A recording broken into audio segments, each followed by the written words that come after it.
All right, well, thank you everybody for joining today's panel and webinar. I'm Alyson Meister. I'm a professor of leadership and organizational behavior here at EI&D Business School in Lausanne in Switzerland.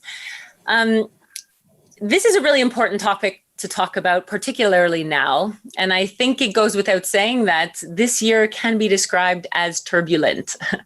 From the Me Too movement to Black Lives Matters, and further energized by the tragic deaths of George Floyd and other senseless murders globally, we have seen more and more conversations and momentum than ever before surrounding sexism, racism, and the general inclusion of minorities in organizations and beyond. We need to keep these conversations happening globally as we finish up 2020 and move into 2021 with hopefully a new era of change and hope. So I'd like to start by welcoming you all to this panel discussion today, where we'll have a powerful and action-oriented discussion with three organizational leaders and our head of DE&I, Josefine. We're going to focus today on how to make the workplace more diverse, equitable, and inclusive. And before I introduce our awesome panel today, I'd like to introduce you to Josefine van Zanten. And she's going to tell you a little bit about what we're talking about today and why, and then we'll kick off with the panel discussion. Thanks. Let's go for that. So the conversation today very much talks about equity, inclusion, and diversity. And equity addresses the right thing to do, the moral and human side and aspect of the D&I conversation. Inclusion is about behaviors that foster safety, courage, belonging, and the ability to contribute in organizations. And as we accelerate from a purely financial business case conversation to a more balanced approach, that is one that talks about the business case on one hand and the moral case on the other, behaviors are shifting. And we observe that allyship and advocacy are at the center of this dialogue. Be it on race, sexual orientation, gender, disability, age, be it at an individual, team, or organizational level, it has never been more important to stand up visibly, verbally, and advocate what you stand for. Now, we pursue to challenge what is and aspire what can be. And with today's panel, of course, we aim to do just that. Inspire allyship and advocacy to contribute to an equitable, fair, and more inclusive environment. Thanks, Josephine. So just as for housekeeping, we want to keep this is just going to be a discussion today. And if you have any questions, please feel free to put them in the Q&A box. Now, we are going to officially answer questions that are coming in at the end of this panel discussion. We have some time set aside to answer questions from the audience. But on the different topics or on the different experiences or ideas we're talking about, if something pops into your mind that you'd like to ask a question, we will be monitoring it. So just put it in there and we'll keep it that as informal as possible. So now let's get to the panel. I'd love to introduce these our great panel that we have for today. I'll start by introducing Rachel. Rachel Osikoya, it comes to us today from Maersk. And Rachel's the head of Global Diversity and Inclusion for Maersk, a global transportation and logistics company. She's British and has over 15 years of experience in D&I. Her career has enabled her to spend 4 years living and working in South Africa, where she was head of organizational culture for the Standard Bank Group, and nearly 3 years living and working in Denmark in her current role. Her past experience spans the financial service industry, telecom, and as a lay member on the Equity and Diversity Committee for the BAR's Standards Board. Rachel's currently a member of the World Economic Forum's Global Future Council on the New Equality and Inclusion Agenda. Rachel started her career in finance and has a first-class BA honors in accounting and finance and was presented with a social science faculty award upon graduation. Rachel lives in the UK with her husband and 7-year-old son, and in her spare time is a keen runner and kickboxer. So any questions about that on the side, feel free to put them in. All right, now I'll move to Melissa. Melissa Whiting is the Vice President of Inclusion and Diversity Strategy at Philip Morris International. She's responsible for driving initiatives that foster a sense of inclusion and belonging for PMI's 73,000 plus employees from all over the world. So this necessitates identifying and removing barriers to a workplace that's representative of diversity and humanity, in which the full participation and potential of all of its people are realized. As a complement to her work in inclusion and diversity, Melissa is an ICF credentialed professional coach working with individuals to unlock themselves from self-doubt, cultivate self-belief, self-trust, and acceptance. Melissa previously worked as a corporate lawyer for 20 years, including leading the in-house legal teams in Asia and Eastern Europe. She has a BA in Arts and Law from University of Melbourne, has lived and worked in Australia, Hong Kong, and is currently based in Lausanne. All right, we've got a very global panel for us today.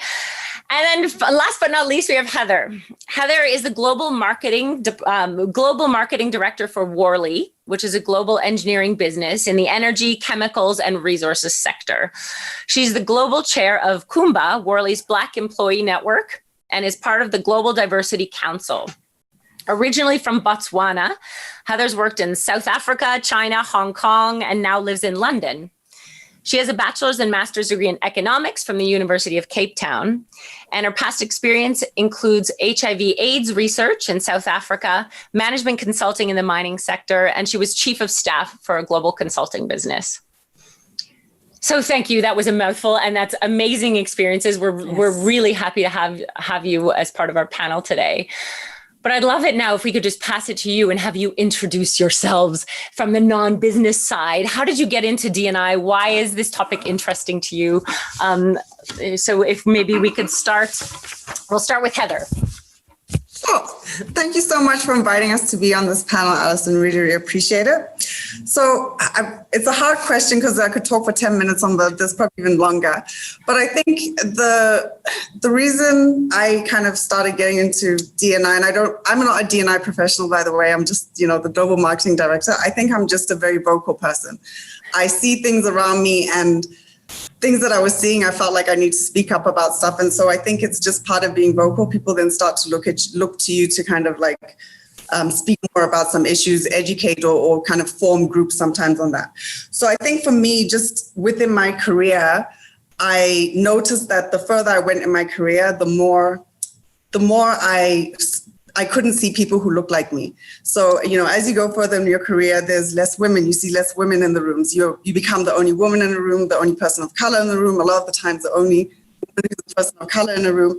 And as I moved up in my career, I was just finding that that's happening more and more. And I was wondering what experiences would be people who are younger than me, who are coming up. And I don't want them to have that experience. I want them to have a different experience. So I think that's something that I've become very passionate about over the last few years, and something that I've been really trying to be more conscious of, and how I can help make some changes in that space. Thank you, Heather. Thank you. And Rachel? Thank you, and thanks again, as Heather said, thanks so much for inviting me to be part of the panel as well today. This is such an important topic.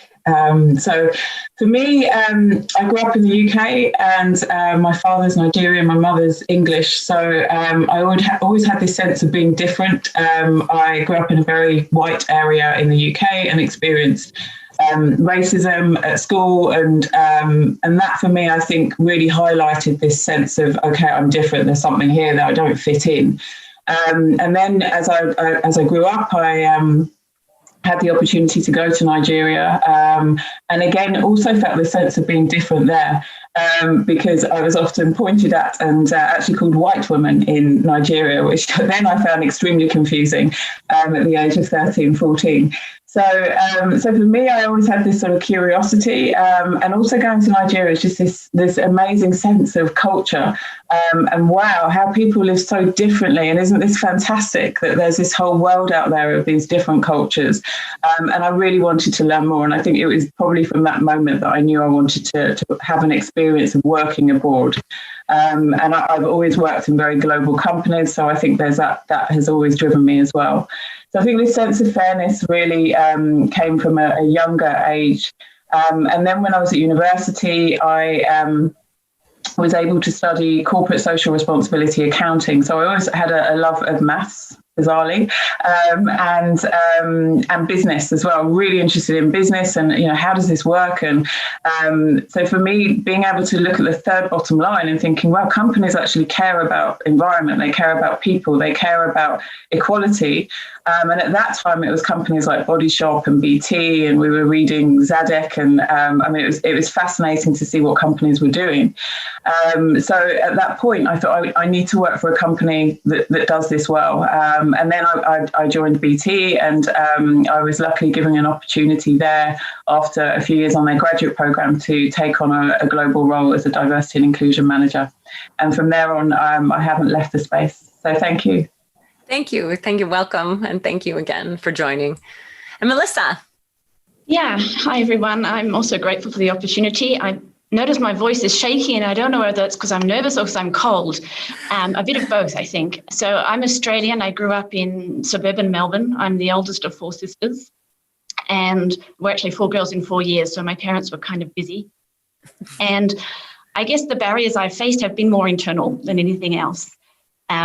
Like I imagine many people who are the eldest child whose parents were busy with younger siblings, my strategy growing up for getting attention was to try to be perfect. And I was that kid who was devastated if lost a single mark on a test, and was so driven by perfectionism that I would avoid doing things that I didn't think I'd be good at. And I think my inclusion and diversity journey started really with a really inclusive experience that I had early in my career. So I'd been working as a corporate lawyer for 5 years, doing the technical stuff. And then I was offered my first step into management, a management role, leading a small team of lawyers. And, plagued with self-doubt, I said no, I didn't think I'd be able to do it. My to-be boss, who was a white middle-aged guy, refused to take no for an answer. And he really encouraged me to take the leap. This is a long time ago, it was 20 years ago, but he encouraged me to take the leap by saying, rather than focusing on what you don't know, focus on what you do know. And then he gave me permission to ask for the support that I needed. He said, you be very demanding. If you need coaching, mentoring, training courses, you tell me. And it was huge because he showed me he valued me and that I was worth investing in. And I think that enabled me to start to grow my own sense of value and confidence and ambition. And honestly, I want the workplace to be like that for everyone. And of course, as my career has progressed and I've moved around the world and my personal and my professional circle has expanded, I see firsthand that is not the reality for everyone. Excellent. And if I compare the stories of very good Black friends and colleagues of mine who were told by school teachers that they would never amount to anything, or they had bosses tell them, well, you've done pretty well for a Black guy, right? Or this is not a career path for you. That hits me because I was so included by a manager early in my career. And I wonder if that discourages people or defeats them. What a loss of our collective talent. And somewhat selfishly, I really believe we can't afford to waste talent at this time in human history. So that's my interest in EI&D and why I'm here. Thank you so much. And I think actually that really picks up on the first, it shows the really important role that sponsors and allies and advocates can have, not only just in nurturing talent, but actually on the self-confidence and self-worth of people who actually can make a difference in organizations and have so much to give. And without those allies, some potential can be missed. And so I guess this first part of the panel, we're going to talk more about personal experiences and then move to the organizational level and talk about what organizations can do. That's the plan. And so if maybe we can just start out, I would love to hear from our panel about what are allies and advocates, and how do they help? So, what's your personal experience? So we've got, Melissa's experience, or so when can allies help, or how do they best help? Maybe Rachel, if you want to kick us off. And then we can all just kind of pick up on each other and have a discussion about allyship and what it is. Yeah, I think that's a great question to start with, because I think everyone has a different perspective of what allyship is and what good allyship is as well. And I think if we sort of look back as to when the sort of word allies began in the D&I space, certainly, I mean, you can go back to many different conflicts in the world where allies existed, and that was to help, it was to support, it was to be a friend. But in the D&I space, it really grew in the LGBT plus arena. And I think what often happened was it was more of I'll wear a badge and I'll fly a flag to say I support. I'm not homophobic, I'm not sexist, I'm not racist. But it was a neutral stand. So it wasn't active as such. I'm not going to do anything about it, but I'm going to say I'm not racist, I'm not sexist. This is my allyship flag. And I think more as time has gone by, that's not good enough. And we're actually looking for active allies. So allies who can actually take a stand and who stand up when things are unequal, and who have who can provide a voice for people who don't have a voice in the room. And I think it's that power differential. And I think we talk about things. I know there's maybe some contention or controversy around talking about privilege, but I think it's about those power differentials, and it's about those who have and those who do not. And that can be from whether you have the power in the room, whether you are the dominant force in the room when you're in a meeting at work, whether you're the decision maker around that table for that project. And that's the in power. And if you are in power, then it's down to you to step up when those who are not in power do not have a voice. And I think examples of that more recently have been around things like Black Lives Matter, where you're seeing active allyship with people actually saying it's not enough to say you're not racist. What does that actually mean? And there's this sort of sense in Maersk, we've been doing some work on this, and I think that the company we've been working with have got a great model where you talk about, you say you're maybe, as an example, racism, you're not racist. But then you need this awareness of actually, wow, there is inequality. So there is a problem here. And then it's, well, what role should I be playing? And then it's about learning more about it, because I think what often happens is you may say you're not racist, but you're not willing to take that extra step to find out, well, what does it mean? What does it actually mean? And what are people going through? And how can I actually be part of the solution? So I think active allyship is about stepping up and being part of a solution. And I see some personal examples just in my own life when I've lived in South Africa and I have a husband who's white. He has been an active ally many times in many conversations where a lot of people assume things when they're having discussions. And he's had to step up and say, actually, it's different. I don't feel that way. And it's about being uncomfortable. And I think that's the first step. So I'll stop there because I know we've got some great perspectives as well, and some different perspectives, I hope, on the panel as well. No, thank you. Thank you. And feel free, and Heather and Melissa, feel free to, pipe in and like, what does allyship mean to you? What do you think people can do to become allies and be better allies? And so I think absolutely. I think similar to what Melissa said and Rachel said, I think this earlier around, why am I so vocal and why am I so confident to be able to say stuff? And it is because I've had somebody who was in my corner and supported me in the same kind of vein as Melissa kind of talked about. I had somebody who believed in me and was a mentor and a coach and my boss as well. But everything from, even salary negotiations that I was going through, and he doesn't think what was happening was fair with how, that was happening. He stood up and he spoke up and he encouraged me to do the same.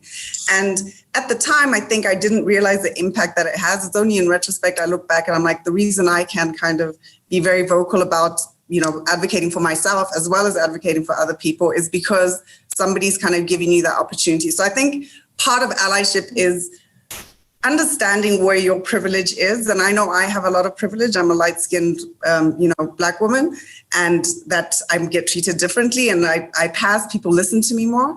And so it's checking your privilege and then understanding how you can use your privilege to actually help other people and uplift other people, because it doesn't feel like a lot sometimes. Like that person, who was an advocate for me, had such a big impact on my life, my career, and how I think. And I probably didn't even appreciate it at the time to what extent that is. But I think also the other part of allyship for me is getting out of your bubble a little bit and understanding the world that we live in a little bit. And I think sometimes, I think Rachel said it around, we know that there's inequity and inequality in the world, but it's not enough to just know it. And, we're in a time now where we're talking, Black Lives Matter is now, very, has come to the forefront in the last year because of, the events that happened in the US. But at the same time, and people are learning more about it, which is great, but we should continue doing that. That shouldn't be the thing that makes people learn about what's happening in the world. Black people have been talking for a long time about inequality and what's been happening. And in fact, up until a year ago, when I used to have conversations about race, I would get very defensive. No, it doesn't exist. It's in my head. Oh, the UK is definitely a place that doesn't have racism anymore. And would not even engage in a conversation with me about race and what it is. And I'm glad to see that's kind of changing, and the table is turning a little bit, but I think there's more to be done. And being an ally, it's not enough to be okay having a conversation. I think you actually have to be an active ally. That means doing some work, like doing some research. What books are you reading? How many authors or women are in the books that you're reading? What art is in your house? How many is that diverse group of people in the art in your house? Who's at your dinner table? Or what are you watching on TV? What the podcasts are you watching? Is it a homogenous group of people, or are you looking at kind of like a wider thing? Because we all have privilege that we need to check ourselves on, and we can't do that unless we're understanding what's happening. And so for me, that's a really important thing, is to try and educate yourself and understand more about other things that are happening and other people's experiences in the world. Fantastic. Thank you. So go ahead, Melissa. I agree with all that's been said. I think allyship for me involves consistent action over time, and it's not a one thing and you're done, or one hashtag and you're done. And I think allyship is a constant journey of awareness, and it's often, you said, it's not a business case, but it's something touches your heart as well as your head that sparks an awareness. And we've seen that, frankly, white people waking up, including myself, way too late this year, having previously intellectually known about racism, but not seen it, right? Not really seen it. And so I think there's an awareness and a waking up, and then a constant self-education, and the burden is on whoever's got the privilege or the advantage to educate themselves, I really believe, to Heather's point. And then constant doing and acting. And I think it's a journey in many ways. The other thing, I hate that expression, the journey, but it is a journey. And I think also the point about allyship, when we get to real allies, I've been thinking more and more about the definition historically.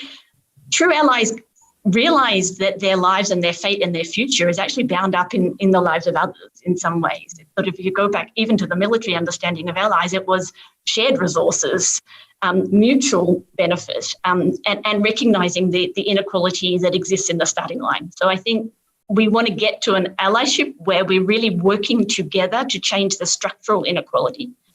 In terms of what to do, I mean, I can share personal experience, because, as I said, the murder of George Floyd, the murder of Breonna Taylor, what happened with Amy Cooper earlier in that week in Central Park in London, shocked me. And I'm almost ashamed to say it shocked me, but it did shock me. And then the realization of how much I hadn't been paying attention to, I was sort of fell into the trap when I do gender equality work, when men tell me they're gender blind, and I say, well, that's not the point. I was thinking I was colorblind, and clearly not the point. So really waking up to the lived experience and the barriers that people face. And I was really struggling this story, what to do in that week. What do I say? What do I share on Instagram? What do I share on LinkedIn? And didn't want to be part of the one hashtag, right? And I think I read a really wonderful article written by Darla Price, who was a Black communications executive. I just saw it on LinkedIn in the US. And she said, what I want my white colleagues to know. I want to hear your voice so that you've heard me. And I want to also for you in some ways to then be quiet and to listen and to learn and to amplify other voices, and to remove the barriers for, and this, whether the Black and brown community or whether LGBT or whether disabled people, to give them space to lead and be heard, And I speak out when I see something, when I see the casual racist comment in the office, or, on family Christmas, right? Or those casual comments that people make, to step into the discomfort of the conversation and share my knowledge with others. I think a lot stems from ignorance, right? And I think we can educate ourselves and share that. That just to build on what Heather and Rachel Absolutely. said. No, I think it's an important discussion, and that whole first kind of becoming self-aware that all of you have mentioned too. I mean, that I'm colorblind, or I don't see gender, I don't see difference. It was a dialogue, 10 years ago. That was what we were all kind of conditioned to say. And I think now we're starting to realize actually that's just negating the lived experience of others. So let's talk about it. Let's acknowledge it. So what, just on this, if you see something happening at work or outside of work, how do you best step in as an ally? I mean, so I know even myself, having seen things and going, I don't know what to do here. So do either of you, can you provide some advice to listeners about how you start? If you identify as as an ally, a Black ally, or a gender ally, or an ally to minority in general, how do you start when you see things? Like what is the best way to do it? Because there are things that hold people back. So go ahead, anyone can jump in, Rachel or Heather or Melissa. Yeah. Go ahead, Rachel. Situation. It really depends on what that situation is. And an example I've been in before, where a homophobic comment was made in a work setting, in a meeting, and it's about how you handle that. And that's a challenge actually of being an ally, is that there's a lot riding on how you react, but there's also a lot riding on the individual who's impacted as well, or that group that's impacted. So trying to find the right way is a challenge, but not doing anything at all, that is just a no-go. So whatever you do, you've got to do something. So I think that's the first step, and actually saying, okay, you might get it wrong, but if you don't do anything at all, then that's even worse. So in this particular example, it didn't make sense to call out that behaviour at that point in time and openly. But it definitely made sense to pull the individual to one side after the behaviour had happened to say, this is not okay and this is why. And then to make sure that a discussion was had with that team in the room to say, we did notice that this was said and this is what, this is the behaviour we expect in this organisation. So I think it really depends on the situation. And, if you're out in the public, then it's very different about how you're going to react versus a workplace. But I think one of the things from a workplace perspective, and something that we try to drive in D&I, is around values and having this foundation of what is acceptable and what is not acceptable. And if you've got your values right as an organisation, and for us, we talk about respect, we talk about, inclusion, then no matter what your views are, if you cannot sign up to be respectful, you cannot sign up to be inclusive, then this is not an organisation for you. So that's the sort of first foundational level, but then it's about equipping people with the tools they need to actually be upstanders. And I think that's a big challenge, in that most of the time we're bystanders. We think, I better not say anything because someone else will. I'm sure someone's picked up on this. And it maybe I'm being oversensitive. Maybe I've misjudged the situation. But we all have to be upstanders at times where we see that there's an injustice or that there is inequity. But I really think it depends on the situation. Heather, would you like to add something to that? I saw you wanted to add a comment. I was actually just seeing something in the chat room, which I was really relating to, and somebody's talking about being vocal about some stuff, especially as a Black woman, I think is sometimes you're labeled as an angry Black woman. And I've had that, I experienced a lot where I've been told that if I'm to voice my opinion about something, it must be delivered in a certain way that is palatable to the person I'm delivering it to, rather than, if I'm passionate or angry about something, I kind of feel like I have the right to be, or I should be, because this is some stuff that's happening in the world. So I just totally related to that. And then somebody else had put about being the only person, being the only ally in the room, and how difficult that is. So I think part of being an ally and having the courage to speak up, it's difficult. It's tough. It's horrible. It's uncomfortable. And there'll be some days where you're like, I just don't have it in me. And then some days where you've got the boost and the energy to be able to do that. I think that's why it is so important that diversity in our workspaces and our, in where we are is so important, because it allows you not to feel like you're, I don't know, the token person who always has to speak up when somebody says something racist and then everybody looks at you to respond to it. Like I'm the only one, who can respond to something like that. Diversity becomes really important because when we have those diverse rooms, we feel more encouraged to be able to speak up and to say some of these things and to be able to talk about it and not feel like you're being silenced or you're being tone policed in the way that you're allowed to say something like that. So that's a really good bridge to talk about organizations. And if you think about it, the weight shouldn't be just on the shoulders of individuals, right? Organizations need to create an environment and a culture where you can be free to step up, feel safe to step up, even be acknowledged for stepping up. So what are some of the things at an organizational level that you can think of as examples that have worked for either of you? Perhaps Melissa, you want to start with that? I think, organizationally, really, it has to be systemic, right? And someone from role modeling leadership at the top, in the middle, at all levels of the organization. And allyship is one part of a system to improve the inclusion and diversity and equity of the workplace. So, but the allyship part, really, again, it's how do you raise awareness in some ways, create the opportunity for education, and the safety to act. And I think, picking up on what Heather had said, I think allies need allies sometimes. Sometimes you've been the only one in the room, and it's very difficult to call out the majority, even particularly sometimes when you're in the majority. And I know work we've done with white men. White men have trouble calling out other white men. And so it's almost like I find there's two of you go, let's say something together. That often helps. I think another thing is really coming back to inserting yourself in the conversation in a way that doesn't blame, right? So how do we frame a conversation? And I've done this when I've seen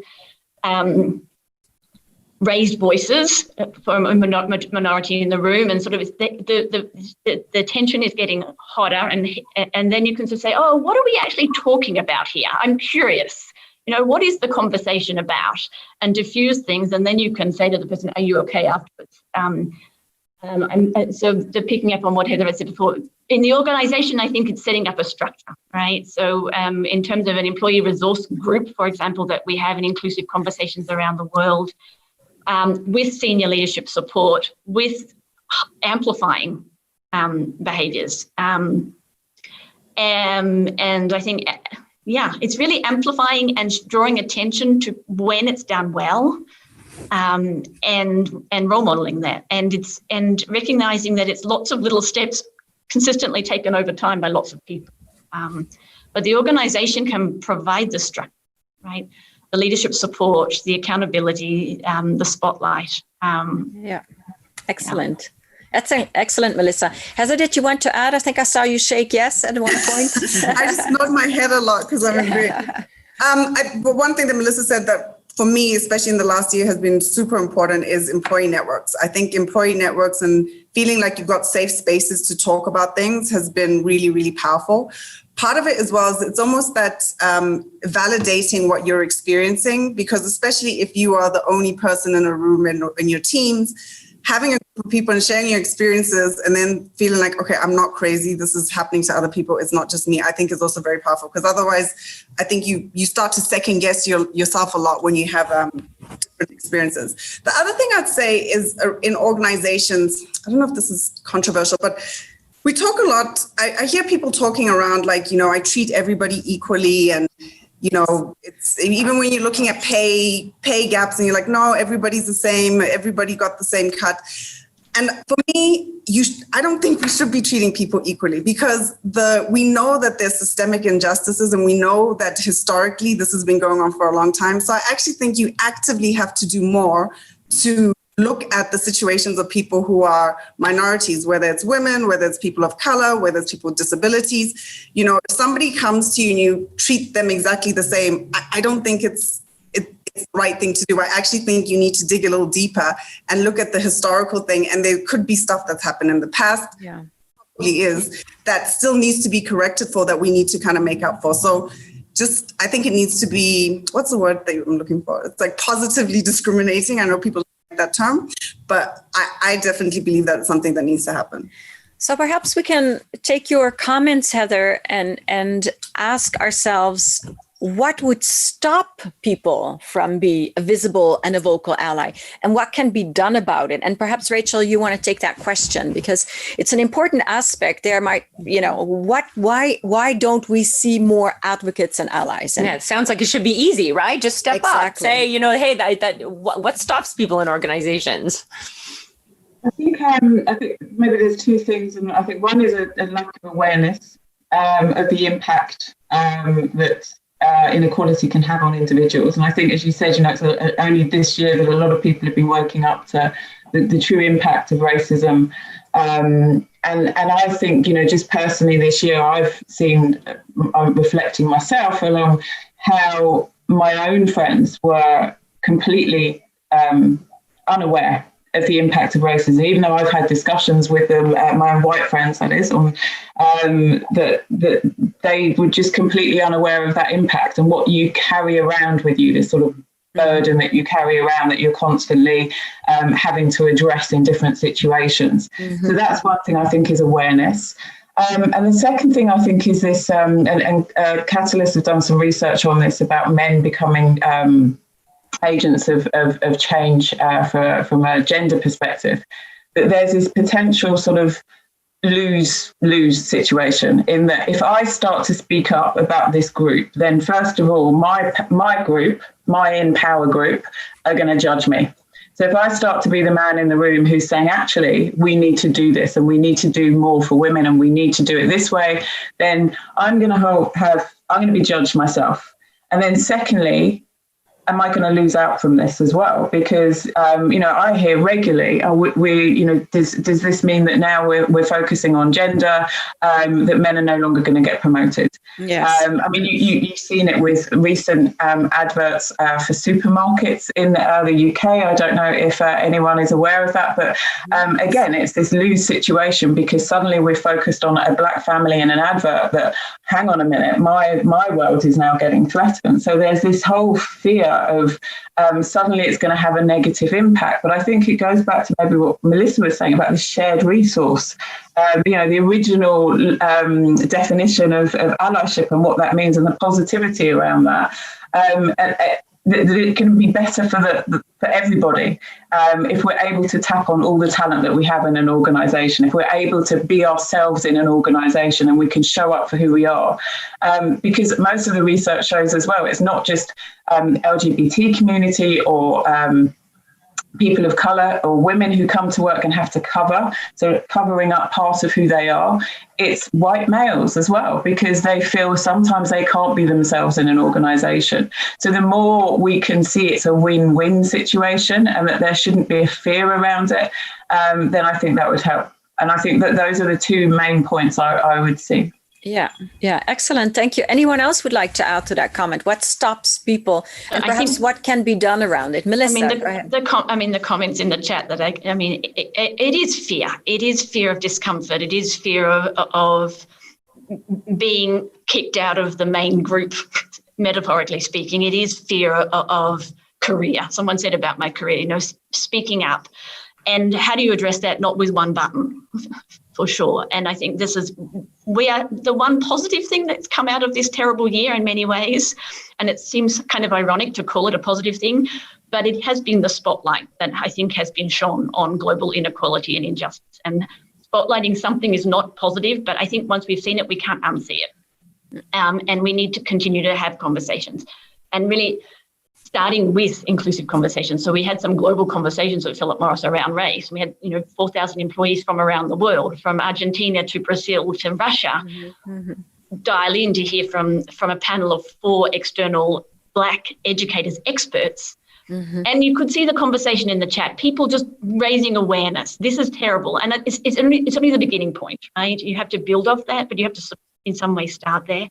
And then in an organization, I think we lean into champions. And this is on the EI&D strategy overall. I don't try and influence every leader in the company. You identify the champions who are going to be more vocal and who are going to be more role models, and create permission for others to do the same, right? And building that momentum up. And I do, I mean, coming back to gender, which in some ways I know the most, I've seen men say, actually, amplifying in a meeting with 12 men and one woman, and he'll say, actually, I want to hear what Rachel was saying. Can we just let her finish her point, right? Yes. And knowing what he is doing intentionally in that room, bringing the spotlight back on those micro behaviors. And so I think continuously building off that is really important. And one of the mistakes we sometimes make in EI&D, and it's not a mistake, it comes from passion. We want it done in a hurry and we want there to be one solution. And I don't think there is. I do think it has to be, as Rachel and Heather said, real dedicated focus and action, but building on each other and building on each other. It's an iterative journey for sure. Yes, we learn as we go. Heather, did you want to add something to this as well?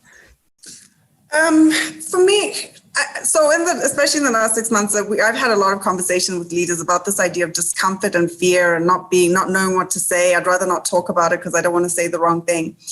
And I think with anything that you don't know anything about, you are fearful of talking about it. As you know, if you talk about something, if you're a keen golfer, you're happy to talk about golf every day.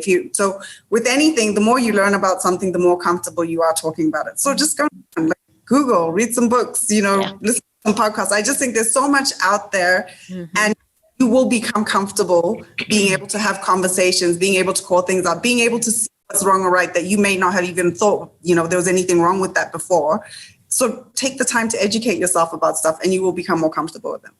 Yes. Yeah, and there's a great masterclass. And I'm not in, EI&D probably have many masterclasses, but there was a great masterclass by Coach Shirley McAlpine in the US about white allies and confronting challenging personal blind spots that I took this summer. And it's pretty challenging, right? It really makes you really understand the advantages that you have based on a system that's been built off the exploitation of others and goes into colonialism and slavery. And it was super uncomfortable doing it. But it is also, to Heather's point, that is my work in some ways at this stage, is to be uncomfortable and then working how do I act. So there's lots of great discussion happening on the chat and questions coming in now. But so if you have questions, anybody out there, please do put them in the chat, and we'll start to kind of have some of some questions and answers from things that this has sparked from people in the audience. One of them that stuck out for me was Lydia talks about being head of the Workforce Diversity Council and burning out eventually. And I think there is a lot of discussion around whose job it is to run this in organizations. And how do we, if we want to be allies, how do we best educate ourselves? How do we best do this without, putting all the weight on the woman or the Black person in the, so how do we educate ourselves without burning out the people who are, trying their best in this area? And I think we've discussed this before, Heather, around you mentioned how do people start to educate themselves? What can they ask? And how do people take ownership for this themselves? So it's a hard question. I understand the burnout as well. And that's why, I think something I said at the beginning, why it's important that you don't have tokenism, that it's not like, okay, now I've got the one Black person in the room, I've ticked my box, I'm good, because it's exhausting for that person to always have to be the person who's educating people about, about race or other things. But like I said, I think there's so much out there. We live in a world of technology that really you have no excuse not to know kind of like the basics or be able to educate yourself on different things. And to be honest, I like having conversations with people about, any diversity and inclusion topic, whether it's about gender, feminism. I'm super passionate, but I want to have a conversation with somebody who also has done some work and some research on it. And those powerful conversations conversations. I learned something from it. They learned something from it. And I think when Melissa's talking about some of those panels that you go to, you learn something from it. But your starting point shouldn't be from zero. Your starting point shouldn't be like, okay, tell me now everything I need to know about what I can and can't say. It's inauthentic as well, right? It doesn't feel like you're truly trying to be an ally or you want to be somebody who's changing the situation. It feels like, oh, this is what we're told that we need to do right now. And so this is what we're doing. So, yeah, I don't know if that answers the question. So, Rachel, can you maybe share, to build on what Heather and Melissa said so far, what are one or two real tangible actions leaders can actually take to make a difference? So I think it's sort of tying up some of these points as well about the allies that exist and always being the ones who are having to speak up. I think it's really down to leaders to drive some of this change. So what I've seen this year, leaders speaking up without a doubt in corporations. So whether you start to look at the role that companies play for social justice, that has changed, I think, considerably this year. So leaders need to be aware. I think that's the first thing. And I've seen that awareness, certainly in some of our leaders this year as well, really spark an interest in this to ask, what is happening and what can I do? But I do think, going to Heather's point as well, that it's on them to find out what they need to learn and what because it's very difficult, I think, for a D&I professional, because you're trying to tackle so many different inequities that exist in different, whether it's gender, whether it's race, whatever it may be, they're all there. And so you have a limited amount of resource. So this is where leaders need to step up and actually say, okay, I need to play a role, because what I say influences, what I do shapes our behavior. So whether it's just talking about it and being open to have a discussion about it, and even showing that vulnerability about, I wasn't aware of how much this impacted on our employees or on different groups, but now I am, and I want to learn. So I think it's about creating the right environment. So your behavior as a leader, speaking up, be an upstander. If your leaders are upstanders, and you're halfway on the journey, because they're saying that this type of behavior or these type of comments or the systems that we have are not acceptable, and we need to do something about it. And then I think leaders also need to put some resource into this. So, the things that we've been doing at Maersk, we've had some allyship sessions. We've been having sessions about talking about race as well. And that takes time and it takes resource. And you have to understand that actually, while there may be some people in the organisation who will say, well, why are we talking about this? Why is this important? But going back to that point about, this creates a better environment for everybody. This creates a more equitable approach to our employees. This enables our talent to actually be part of the organisation and give everything that they can to the organisation and be themselves. Then you've got a business case there as to why it's so important. But I think it's about breaking down some of those, the fear, what we've spoken about before, so the fear and also awareness. And if leaders can be vulnerable and show that actually they're in the same position too, then I think it helps others speak up as well. And I just think on this burnout point as well, I think I know we've talked before, but there was a point, certainly for me personally this year, where I was like, I do not know what I need to do at this point, because part of me was trying to personally deal with what was happening with regards to the murder of George Floyd, and try to come to terms that had even happened in 2020. And that brought a whole load of memories on racism, on many different things. And then the other part of me is like, here I am, head of D&I, and I need to come up with some solutions. And I don't know what the solutions are, because this is new and this impacts on individuals. So that burnout piece is, it's so important. I think leaders need to recognise that as well. Don't put everything on those ERGs. Be an upstander and actually ask how you can support. Mm-hmm. Yeah. So it's interesting because you've highlighted listening with humility in many ways, the ability to say, I don't know, I'm willing to learn. But there's also another aspect, which is the power dynamic in the room, right? So how can organizations ensure these power dynamics become catalyzers versus inhibitors in these types of conversations? Yes. Yeah, and I think, look, Oh, Rachel. Go ahead, Melissa. Yeah, no, go ahead. No, I think it is leadership in many ways from the top. And I think at the beginning of this year, actually before the pandemic, we appointed our first chief diversity officer. I've noticed many companies are doing that now, but it was before we were in the pandemic, and my boss reports to the CEO. So I had previously reported to the CHRO. Now inclusion and diversity reports direct business line into the CEO. And I think that was an important symbolic and substantive step and signal to the organization.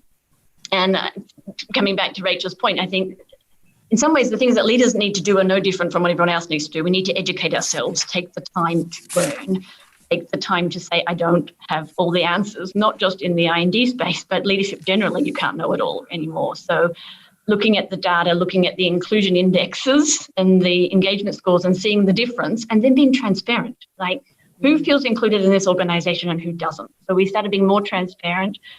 And different leaders, I'm not going to name them out, different leaders in the organization have been real champions of then saying to employees, help me solve this, right? Not putting a burden on them. The burden is on the leader.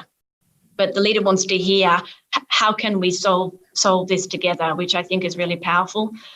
And one very practical example on the ERGs that we as I said, we have had these inclusive conversations. We've been very focused on race and ethnicity this year, also on disability, but race and ethnicity. We had planned a panel, and I, with my bias, thought we needed role models at senior leadership level. So I had a leader from Malaysia and India and a Black leader from the UK. And then the executive vice president of the executive team, who's the sponsor of the ERG, said, I think we need people a bit more junior as well as the senior leaders to tell their experience. I had a blind spot. We brought in a couple of very, executive level junior sales people to tell their experience, and they're rock stars. We had, 4,000 employees around the world listening to the voices of role models who are lower in the organization. I think that's really important with the inclusion as well. Mm-hmm. Mm-hmm. Shall we ask? Yeah, so audience? we've been monitoring the audience questions, and I'm sure you have too. Lots of really important examples and discussion happening. Maybe we have 5 minutes left before we wrap up, and I just wanted to maybe go around and say, if you could each maybe tell us, if someone wanted to start to learn about what, for example, race or gender or disability or how to get started in this, what is a resource for you that you found really helpful? Is there a book that you've read recently? Melissa mentioned a certain masterclass. Just so people can kind of think about the different resources available to them. I read Layla. The first thing I read was Layla Sahed, Me and White Supremacy. That's the first thing that I read, which helped me on the race space. Okay. Well, I really think it depends on what people's starting point is really on this as well. For me, at the time when all of this was happening this year, I started to read Why I'm No Longer Talking to White People About Race. Because I wanted to find out why are you not talking to white people about race anymore? So that was, for me, that was a great starting point. But I think it there's so many books out there, and if you're in the UK learning about Black history in the UK, I think start there, or whichever country you're in, understand what the history means to where you are today, because I think it's so important. I remember when I moved to South Africa, I did nothing but read books on the history of South Africa, and I was devastated by the history of the country. I thought I knew it. I didn't. I had no idea of some of the things that had happened. But it gave me an understanding, at least, of, okay, well, at least I've got this background, I've got this context. But I don't think you can ever fully see things through other people's eyes. But I think it's about really understanding the history, and the current aspects as well. So, I mean, we have spoken about this as a panel about, do you go and speak to Black people about what is it like to be Black? No, go read some books first and find out a little bit more about what's going on and how the society is perceived through different eyes. But read up first. I think there's plenty of resources out there as well, but I think you've got to do your own research. And maybe I'm doing that kind of like, we've done so much on diversity and inclusion. It's now up to you.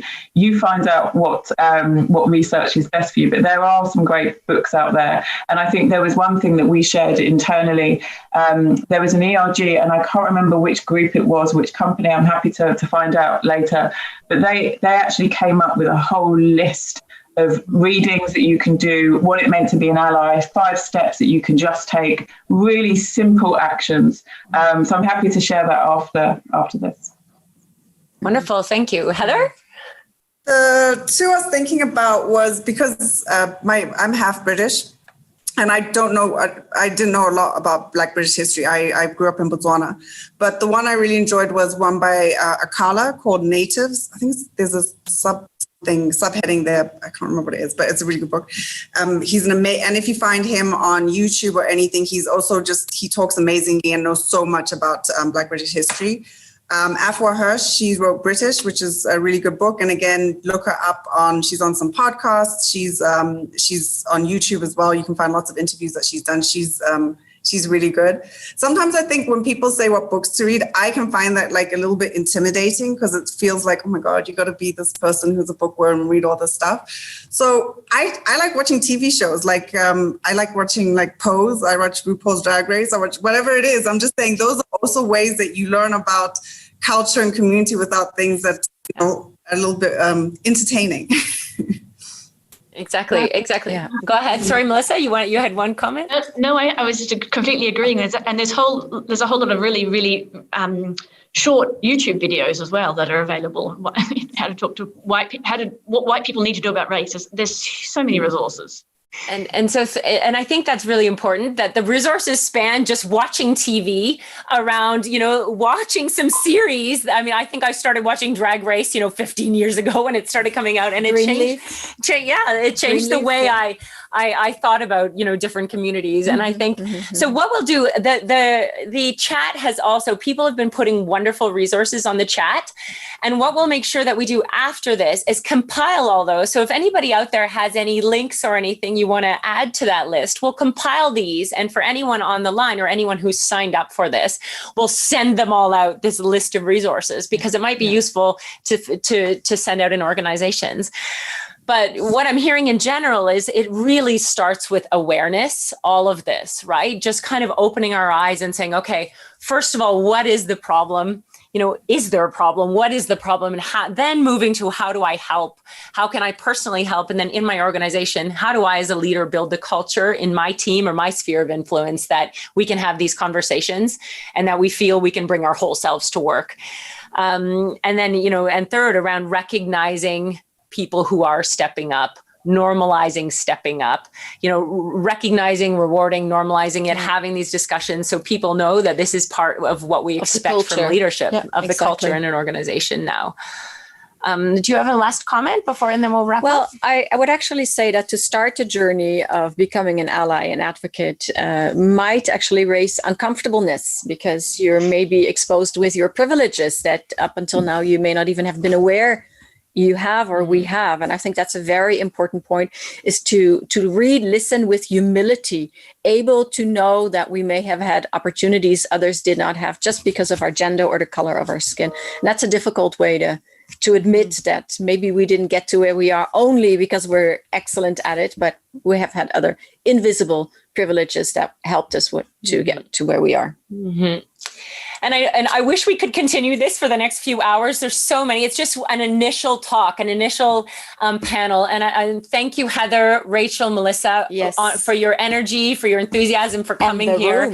Thank you for the room, for the chats. And yes, we will absolutely compile. Ivan has asked if everyone can, get a copy of the chat and the discussion. So absolutely, we'll make sure you get a copy of everything. And we'll send out a recording as well if you'd like to share it at all within your organizations or online. So Thank you very much, everyone, and to our panelists. And we wish you a wonderful afternoon. And good advocacy and allyship. Absolutely. Okay. Thank you very much, everyone. Bye. Bye-bye.